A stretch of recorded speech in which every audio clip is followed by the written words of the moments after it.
Hey guys, kain tayo. Sarap ng ulam ko oh. Tapos na. Kain muna tayo.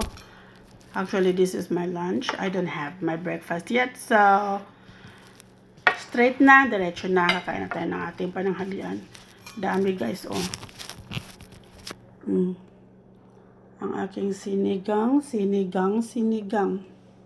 Magmumukbang tayo. I'm just by myself here. Pumasok lahat yung mga anak ko. Si Bunso na sa school. Kaya,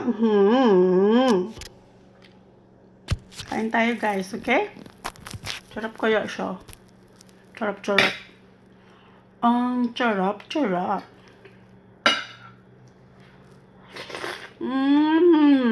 Yum. Sarap ng isda guys, oh. Ano siya, basa. Yan, ito lang ang mahahanap namin na klaseng isda eh. Meron namang iba pero pupunta ka pa ng city.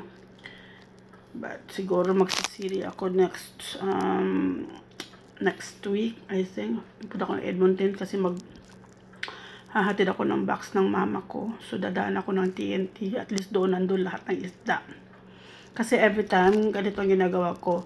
Kapag pumupunta ako ng Edmonton, dumadaan ako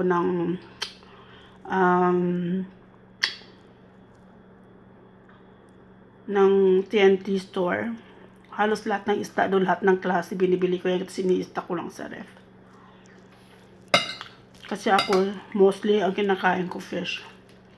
Kaya lang dito tayo sa Canada, napipilitan tayong kumain ng mga red meat. Which is not bad. Kailangan ko rin kasi ng